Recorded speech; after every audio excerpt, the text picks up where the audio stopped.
पीछे आगे बैठ मीडिया वाला आगे बैठ जाओ। अरे पीछे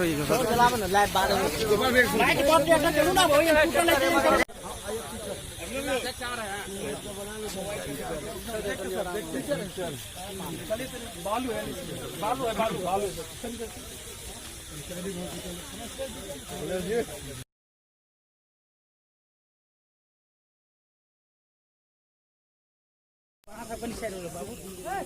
फोटो खींच रहा है भाई। तुम क्या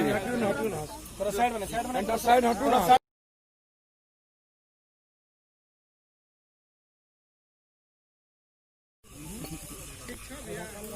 टॉर्च है साइड हो जाता कहीं थोड़ा साइड दीजिएगा। साइड साइड हो साइड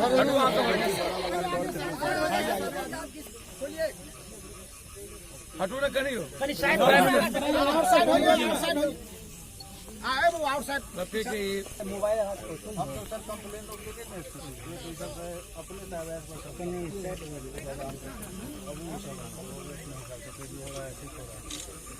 अपने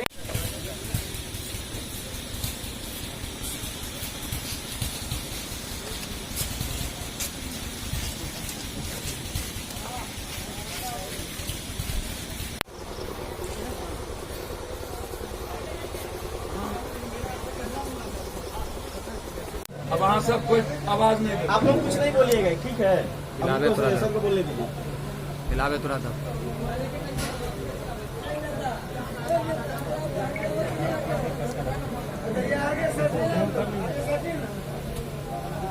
छह साल की डबल इंजन की सरकार, मन की बात में कभी भी मिथिला कोसी सीमांचल अन्न की बात नहीं हो पाई किसी भी परिस्थिति में।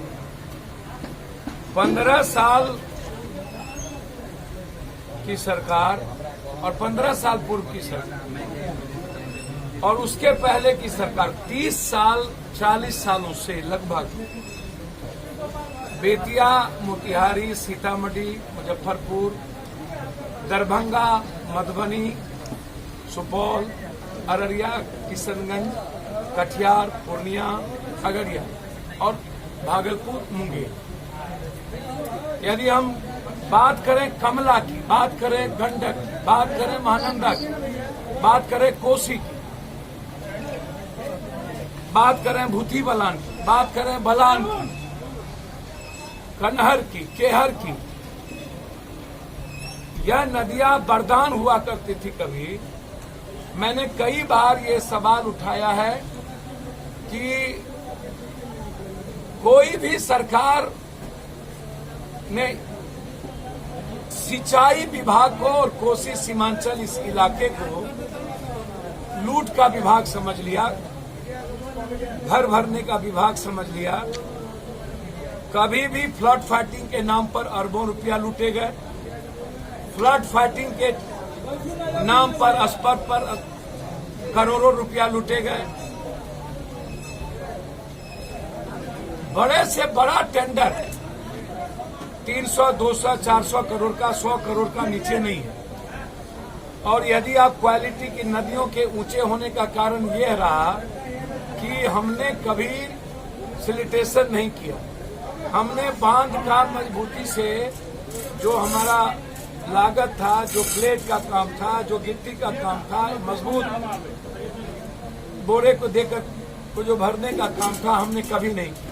हमने हमेशा इस इलाके को, अब सिंचाई मंत्री ने कहा कि हम चिट्ठी लिखे हैं कि हमें इतने दिनों से गंडक पर काम करने का के लिए नेपाल की सरकार मनाही कर दी। आप चिट्ठी क्यों लिखे? आप डबल इंजन की सरकार है, आप वहां के प्राइम मिनिस्टर से बात करते। आप 1.5 महीना से क्या कर रहे थे? 2 महीना से आप लगातार, जब बारिश आया तब आप चिट्ठी क्यों लिखे? जब नदियों में उफान शुरू हुई और पानी का वाटर क्यों बढ़ना हुआ, तब आपको नींद कैसे खुली? के बाद साल भर आप क्या कर रहे थे?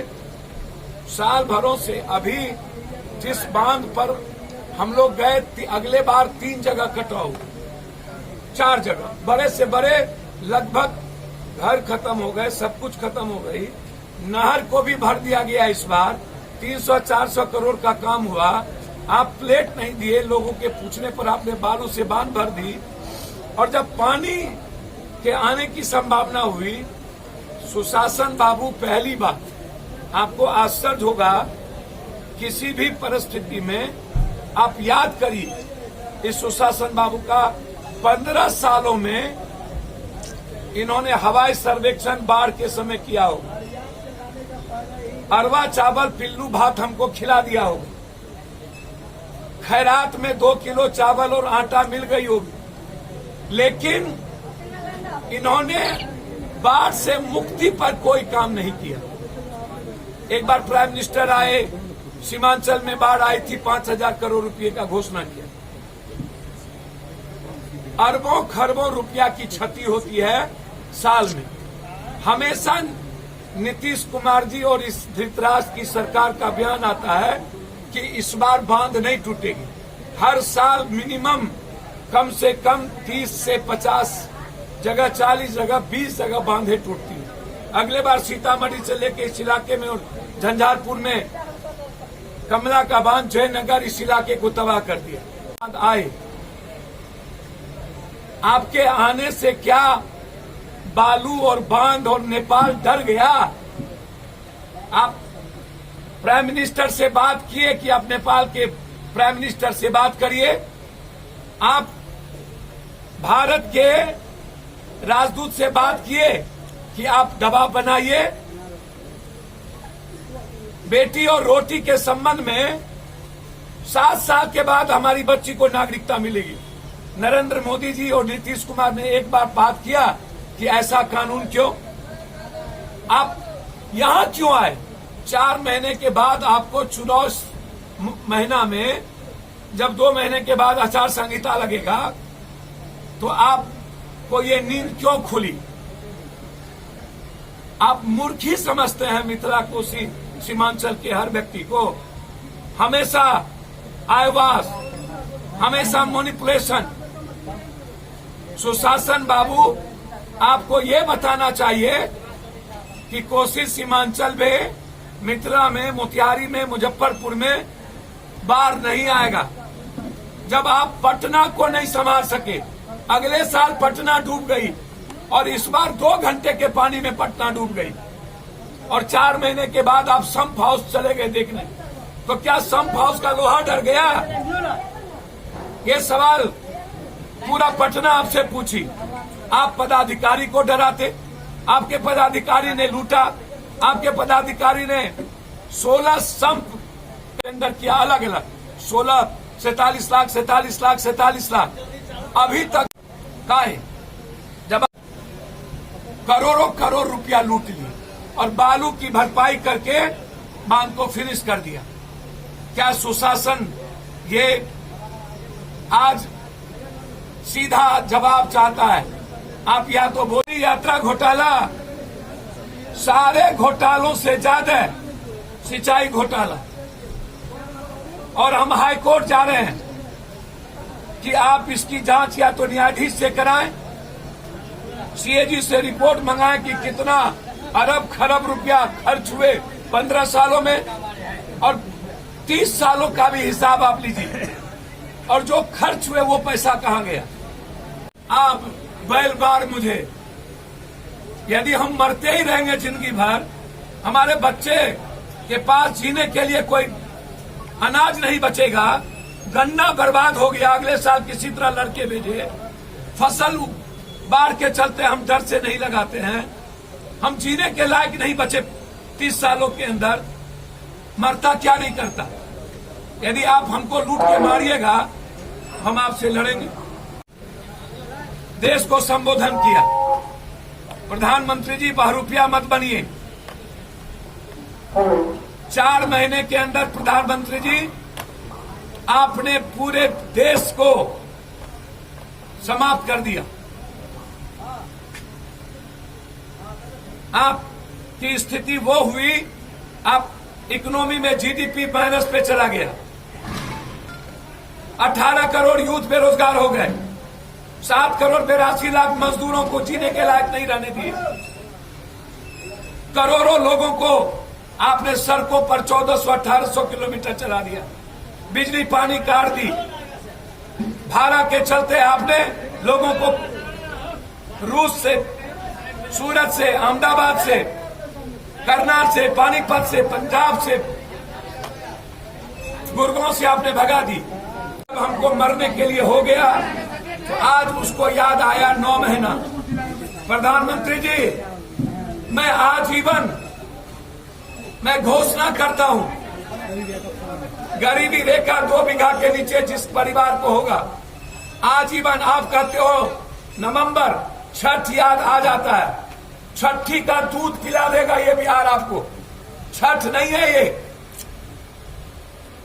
पार कर दिए। डीजल के कारण सिंचाई और जोत खत्म हो गई, बस का भाड़ा बढ़ गया, महिलाएं रोटी नमक खाएगी, तेल की व्यवस्था और प्याज नहीं हो पाएगा। कोरोना वायरस में आपने पूरी देश की जीडीपी बर्बाद की, यूथ को बेरोजगार किया, मजदूरों की जिंदगी आत्महत्या करने पर मजबूर किया और किसान की रबी फसल के बाद वो बर्बाद हो गए। अब आप बताइए, आज आपने हमेशा मन की बात करते हैं, अरे प्रधानमंत्री जी महंगाई में जन की बात कर लीजिए ना। आज आपने एक बार महंगाई पर नहीं बोले, आप एक बार चीन और नेपाल पर नहीं बोले। पहली बार चीन ने हम पर गोली, नेपाल ने हम पर गोली चलाई। पहली बार नेपाल ने कहा कि आपको नागरिकता नहीं मिलेगी। पहली बार नेपाल ने कहा मोतिहारी तक हम पहुंचेंगे और आप चुप हैं। गन्ना और मक्का की एमएसपी भी हमें नहीं मिलता, एक भी कोल्ड स्टोरेज नहीं है, बाजार समिति नहीं है, मार्केटिंग की कोई व्यवस्था नहीं है। इसीलिए नीतीश कुमार जी, आप न्यूज और व्यूज देने आए थे, 15 साल आपको मिला,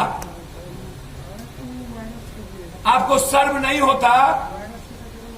जिसने बिहार को 60 घोटाले दिए, सुशील मोदी की गिरफ्तारी का मांग मैं कल किया हूं, बर्खास्त की। सर, इस विधानसभा चुनाव जो आगामी होने वाली है, क्या इसमें जाप किसी से समझौता भी करेगा? अच्छा, एक बात आप बताइए, पटना के बाढ़ में पप्पू, चिमकी में पप्पू, प्याज में पप्पू, नियोजित के लिए पप्पू, जीविका ममता के लिए पप्पू, कोरोना वायरस में जब हाथ उठा दिया कि बच्चे को नहीं ला सकते हैं, तो पप्पू यादव 7 ट्रेन देकर अपने पैसे से, सरकार ने 1 रुपया नहीं दी, कोटा से बच्चों को लाए।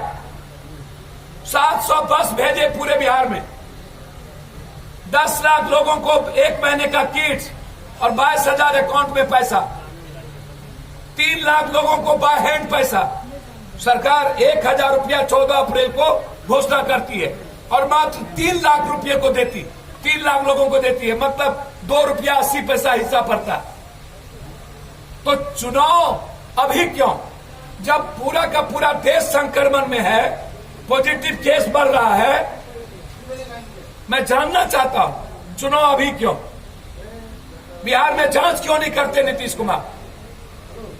20 करोड़ से ऊपर हिंदुस्तान में पॉजिटिव केस होंगे, अनलॉकडाउन 1 क्यों किया? और जो साथी आए हैं सबका खाना है, अब सुनने दीजिए बैठो। हमारी 2-3 बात समझ लीजिए, मैं क्या कहना चाहता हूं। देखिए, जब भी चुनाव आता है नीतीश कुमार जी लालू यादव का खौफ दिखाता है। मैं कभी कभी सोचने पर मजबूर